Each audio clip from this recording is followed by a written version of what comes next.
Dear friends, welcome to Biology Made Easy. We are in this series of discussion. Today we will discuss the regulation of gene expression. Now first we have to understand each word. What is gene? Gene is a functional part of a DNA. It contains the blueprint, what type of protein and enzyme will be synthesized. It is just like information unit. So the genes are information units and they behave like the software.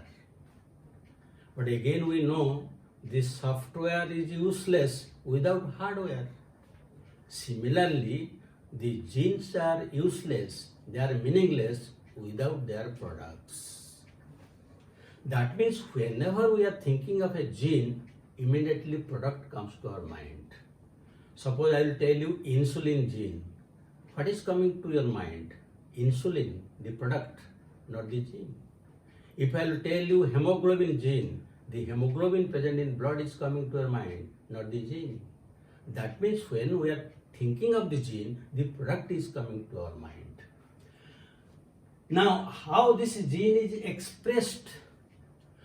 It is expressed only when it is converted to products, only when it is converted to proteins and enzymes. They regulate all the activities. So that is known as gene expression. And that gene expression is regulated. How? Because we know that the DNA will transcribe mRNA and the mRNA will be translated into proteins. So there are different possibilities. The regulation can be done at the transcription level, it can be done in the translation level. But that is possible only in case of eukaryotes. In prokaryotes, the regulation is done only at this transcription level. Now, why this regulation is necessary? That you understand the meaning of each one. Why this regulation is necessary? Now see, inside the cell, there are thousands of genes, and some of them are known as constitutive genes or housekeeping genes, and the other are known as non-constitutive or regulatory genes.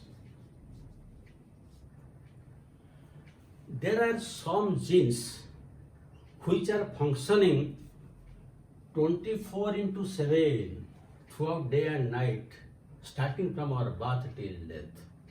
They are never regulated, because if they will be regulated, then the life will be out.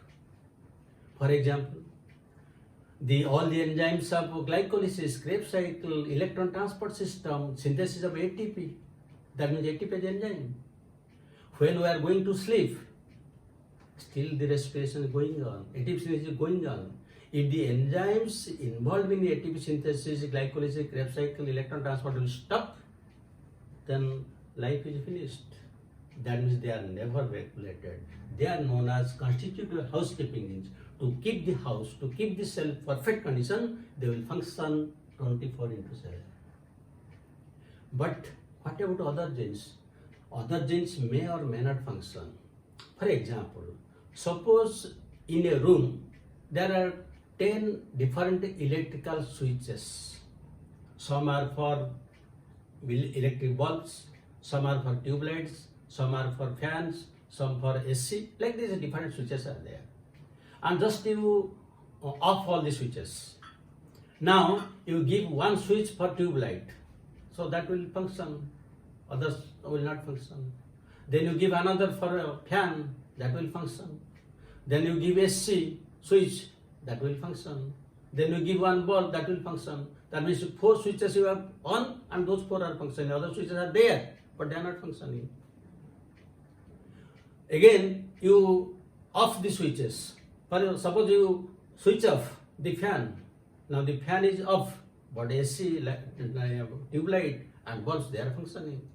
So that means this is a regulation. You are regulating with by a switch on or off. Now this same thing happens in the body of all the organisms. Now suppose you take the case of the zygote. The zygote is the starting point of all multicellular organisms. Now this zygote, it will divide into 2 cells, then 4 cells, then 8 cells, then 16 cells, 32 cells, and it will give rise to embryo. Now, in the embryo, whatever number of cells are there, 32, 64, all of them are equal, same number of chromosomes, same genes, same DNA, everything same. Now, when there will be differentiation, and this differentiation may depend on metabolic, physiological,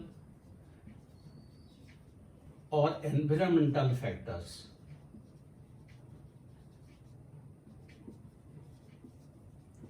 Let me see, these things can influence the differentiation. Metabolic, physiological, and environmental. Now when there will be difference, suppose you take the case of human being. Now this embryo will be different to give rise to one human being.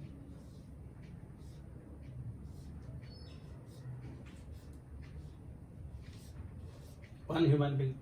Now this human being has the different organs. It has eyes, ears, nose, mouth, all these things are there. Now you see, whatever type of cells are present in the embryo, the same cells are present in the entire body, same number of chromosomes, same number of genes, same DNA, everything is same. But when this difference is complete, the eye can only see, it cannot hear. The ears only can hear, but cannot see, cannot smell. The nose can only smell, neither it can hear, nor it can see. Why? That means, as I have given the earlier example of the different switches, the same thing happens here. That means, all the chromosomes, all the genes, all the DNA, they are present in the cell, that is present in either eye or the ear or nose. But in case of eye, only the cells which are responsible for vision, they are on, others are off. Similarly, in the ears, those genes responsible for hearing, they are on, others are off. This is known as gene regulation. If I will give one example from the plant, suppose you take one meristematic cell. This meristematic cell will be differentiated into parenchyma, collenchyma. These are the different permanent cells, and this is the meristematic cell. Now the meristematic cell always divides. But if you take a parenchyma, when that parenchyma cell is again put in culture medium containing auxins and cytokinase, now this parenchyma, which was permanent, that again will start dividing and it will give rise to a callus. And this callus will again give rise to a new plant. How is it possible? That means in the parenchyma also all these genes were present, but some are functioning, some are not functioning, depending upon its presence.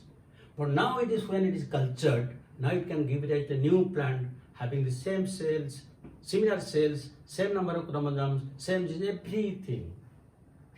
So now it is clear to you, that means in each cell of the organism, same number of chromosomes, same number of genes are there, but which one will function, which one will not function, that depends upon whether the switch is on or off. This is known as gene regulation. Now it is very clear what is gene, what is expression, and what is regulation. But how this regulation is taking place in case of prokaryotes, that idea was first given by Jacob and Monod, who were awarded Nobel Prize.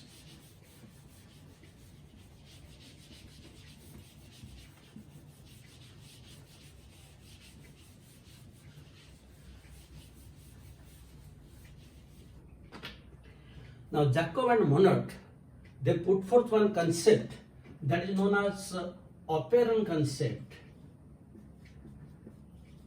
This operon concept is applicable only to prokaryotes, not to eukaryotes. So what is operon? Operon is a part of a DNA having several genes arranged in a definite sequence and function in a coordinated manner. Now you see, you can understand it perfectly. Suppose this is one DNA. It has different types of genes. The first gene is, you can tell, inhibitor gene, I, or you can call it also regulator gene. Then there is another gene that is known as promoter gene. P means promoter. Then there is another gene known as operator, O. Then there is structural gene or genes. And in case of prokaryotes, several genes are there, that is because it is polysystonic. So you see, I am repeating the definition. It is a part of DNA having several genes, inhibitor gene, promoter gene, operator gene, and structural gene or genes arranged in a definite sequence. You see the arrangement. First inhibitor gene, then promoter, then regulator, operator, then structural gene. There will be no reshuffling. This is the order. So arranged in a definite order and function in a coordinated manner. That means all of them will function to do a single function. Any one of them cannot do that function. So again I am repeating, operon means a part of DNA having several genes arranged in a definite sequence and function in a coordinated manner to do a particular function. This concept is known as operon concept, given by Jacob and Monod. Jacob and Monod. Now, what is the function of each one now we have to understand.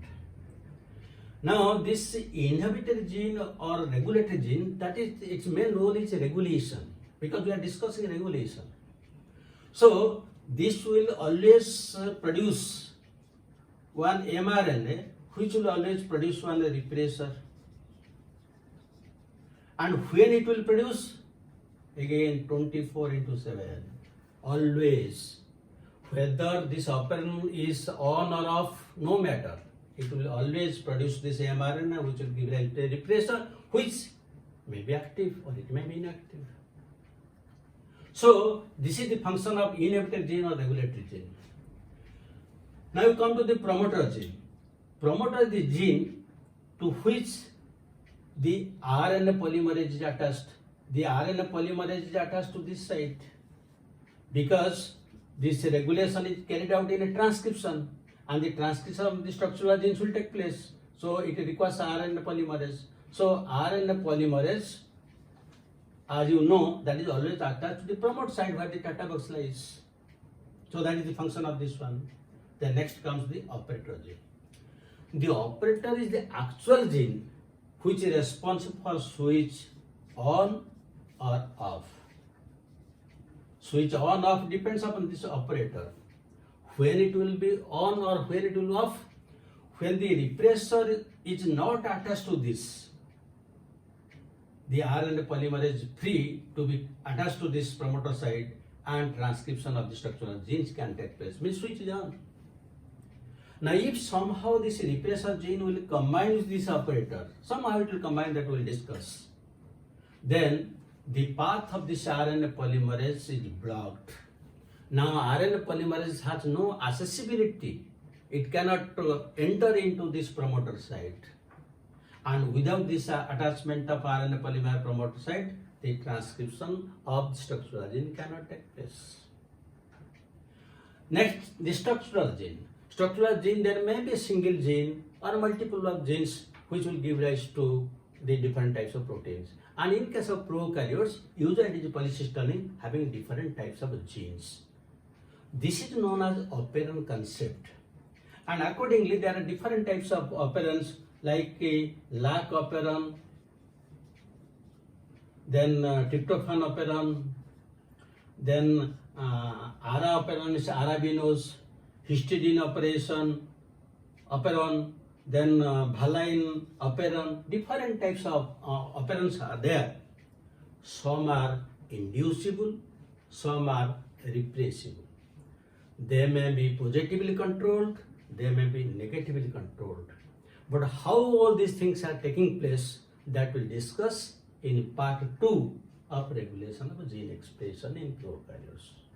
So thank you very much for watching it, and again we'll meet in the part 2 for the remaining part, how the lac operon is functioning, how the tryptophan operon functioning, and when we will call it a positive control, negative control, what is the effect of glucose on lac operon. So many things are there which will be discussed in the next video.